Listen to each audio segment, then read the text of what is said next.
सलाम नमस्कार दोस्तों, स्वागत है आपका आपके अपने YouTube चैनल पाठशाला यूपीएससी में। मैं अली सर आज के टॉपिक में लेकर के आया हूं जो हमारी इंडियन पॉलिटी की सीरीज चल रही है। फंडामेंटल राइट्स की बात हम कर रहे थे, तो उसमें जो है राइट टू फ्रीडम के बारे में आज हम बात करेंगे, जो कि आर्टिकल 19 से लेकर के 22 तक आता है। दोस्तों, अगर आपने हमारे चैनल को पहली बार विजिट किया है तो कृपया चैनल को सब्सक्राइब कर दीजिए, साथ ही बेल आइकन को भी प्रेस कर दीजिए ताकि जब भी मैं कोई वीडियो अपडेट करूं तो सबसे पहले वो आपके पास पहुंचे। और वीडियो के डिस्क्रिप्शन में मेरा जो पाठशाला यूपीएससी का फेसबुक पेज, इंस्टाग्राम पेज है, उसका लिंक भी दिया हुआ है। उसको भी जा करके आप फॉलो कर लीजिए, क्योंकि उस पर भी मैं यूपीएससी आईएएस एग्जाम से रिलेटेड इंपॉर्टेंट अपडेट्स डालता रहता हूँ। तो चलिए आइए शुरू करते हैं हम लोग आज अपना राइट टू फ्रीडम, जो आर्टिकल 19 से लेकर के 22 है। बेसिकली इसमें जो है 4 आर्टिकल्स के बारे में हम बात करेंगे, जो कि आर्टिकल 19, 20, 21 और 22। ठीक है, तो आर्टिकल 19 के बारे में बात करते हैं। आर्टिकल 19 कहता है protection of certain rights regarding freedom of speech etcetera. ठीक है, फ्रीडम ऑफ स्पीच के रिगार्डिंग या फ्रीडम ऑफ स्पीच को लेकर के कुछ सर्टेन राइट्स दिए गए हैं, जो कि आर्टिकल 19 बात करता है। वो क्या है? वो 6 फंडामेंटल फ्रीडम्स हैं। तो कौन कौन सी वो 6 फ्रीडम्स हैं जो आर्टिकल 19 के अंदर हमें दी गई है? ठीक है, तो पहला हो गया freedom of speech and expression. आपको आजादी है, being a citizen of India, आपको आजादी है कि आप जो है कोई भी स्पीच, कोई भी भाषण आप दे सकते हो, कुछ भी आप बोल सकते हो। ठीक है, और कोई भी एक्सप्रेशन आप अपना दिखा सकते हो। तो इसकी आजादी आपको कहां से मिली है? आर्टिकल 19 क्लॉज 1 से आपको आजादी मिली है। दूसरा हो गया freedom to assemble peacefully and without arms. आप कहीं भी इकट्ठे हो सकते हैं, एक साथ इकट्ठे हो सकते हैं कहीं भी पीसफुली, शांतिपूर्वक, बिना हथियारों के। ठीक है, उसके बाद freedom to form association, unions and cooperative society. आप जो है यूनियन बना सकते हो, आपको आजादी है। एसोसिएशन बना सकते हो, कोऑपरेटिव सोसाइटी बना सकते हो। जैसे आप देख रहे हो कि किसान यूनियन है या मजदूर संगठन है, या कोई भी आपका किसी भी, मान लीजिए पीएफ का इशू है, तो पीएफ को लेकर के बहुत सारे गवर्नमेंट एम्प्लॉयज ने एक यूनियन बना ली। ठीक है, तो वो अधिकार आपको यहाँ से मिला हुआ है। उसके बाद हो गया freedom of movement through out the territory of India. आपके पास पैसे हैं, आपके पास आजादी, आप इंडिया के किसी भी कोने में जा सकते हो, घूम सकते हो, कोई आपको रोकेगा टोकेगा नहीं। जैसे आप चाहे पहाड़ों में आप जाते हो, शिमला जाते हो, मनाली जाते हो, या आप कहीं तीर्थ स्थान पे जाते हो, ठीक है, मुंबई जाते हो, कहीं भी आप जाते हो, तो आप कहीं भी जा सकते हो with in territory of India. तो आप घूम फिर सकते हो, ये अधिकार आपको दिया गया, ये फ्रीडम है आपको। दूसरा हो गया freedom of resident and settlement in any part of India. आप इंडिया के किसी भी कोने में जा करके रह सकते हो, सेटल हो सकते हो, अपना घर बना सकते हो।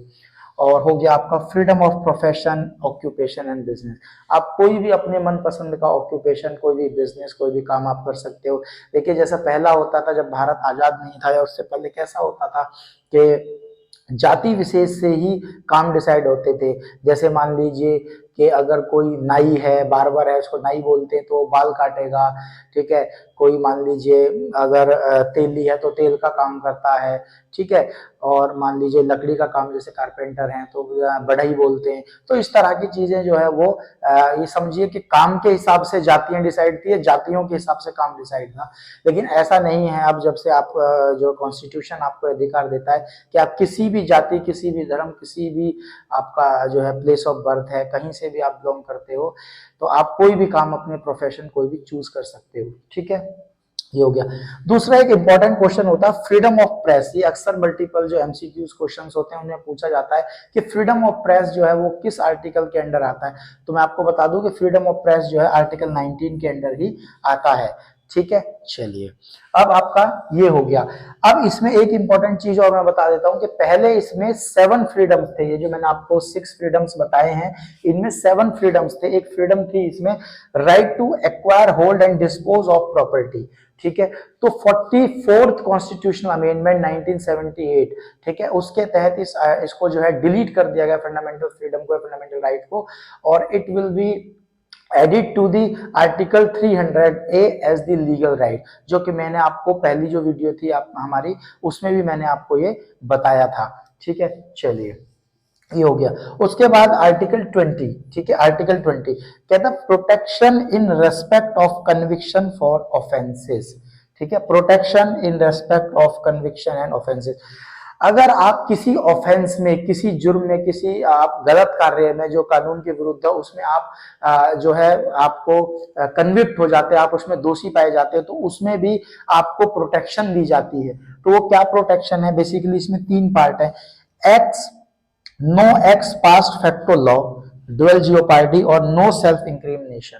तो पहला जो है आपका no ex post facto law, it mean जैसे कि आपने कोई ऑफेंस किया और आपको पेनल्टी मिली, तो वो जो आपने ऑफेंस किया, जो आपको पेनल्टी मिली, वो क्या होनी चाहिए? एज पर दी लॉ होनी चाहिए। दूसरी चीज ये कि जो आप ऑफेंस कर रहे हो, कोई गलत काम कर रहे हो, वो कॉन्स्टिट्यूशन के विरुद्ध होना चाहिए और जो पेनल्टी आपको मिलेगी वो एज पर दी लॉ होनी चाहिए। ठीक है। सेकंड आपका होगा ड्यूअल जियोपार्डी। ड्यूअल जियोपार्डी का मतलब ये होता है कि एक पर्सन को या एक ऑफेंडर को किसी एक ऑफेंस के लिए दोबारा से सजा नहीं दी जाएगी। ठीक है। और उसके बाद हो गया no self incrimination. No self incrimination का मतलब ये होता है जैसे कि आपने कोई ऑफेंस कर दिया, आप एक ऑफेंस, आपने कोई ऑफेंस किया, कोई भी आपने काम किया, the act you have done that is not as per the law और not according to the law, लेकिन आप उसको मानने को तैयार नहीं हो, आप उससे मुकर रहे हो बार बार कि नहीं जी मैंने तो नहीं किया, मैंने तो नहीं किया। मान लीजिए आपने चोरी एक कर दी, या कोई मान लीजिए आपने कोई किसी का सर फोड़ दिया, या आपने किसी का मर्डर कर दिया, लेकिन आप क्या कह रहे हो कि जी मैंने नहीं किया। तो आपके ऊपर कोई प्रेशर नहीं है कि आप ये कबूल करो कि हाँ जी आपने किया है। तो यह है no self incrimination. It means अगर आप ये कह रहे हो कि मैंने नहीं किया, तो आप अपनी बात पे अड़े रह रहे हो, तो आपके ऊपर कोई इसमें फोर्स नहीं है। ठीक है। उसके बाद आपका आ गया आर्टिकल 21। ठीक है। आर्टिकल 21 इसमें देखिए सारे इंपॉर्टेंट, लेकिन आर्टिकल 21 बहुत ज्यादा इंपॉर्टेंट इसमें रहता है, क्योंकि इससे अक्सर लॉन्ग क्वेश्चंस भी इसमें आ जाते हैं और काफी ज्यादा एमसीक्यूज में से चीजें पूछी जाती हैं। तो क्या कहता है? Protection of life and personal liberty, कि आपको अपनी लाइफ को प्रोटेक्ट करने का और आपकी जो पर्सनल लिबर्टी आजादी है, ठीक है, किस तरह से आप अपनी जिंदगी जिएंगे उसकी आपको पूरी आजादी है। ठीक है। अब इसमें कई सारे दिए गए हैं, जैसे right to livelihood, right to shelter, right to travel abroad, right to human dignity, right to health, right to livelihood, right to have clean water, right to have clean air. मतलब जिंदगी जीने के लिए जो आप चाहो वो आप कर सकते हो, लेकिन दूसरे बंदे को या दूसरे किसी पर्सन को आपकी उस चीज से परेशानी नहीं होनी चाहिए। ठीक है।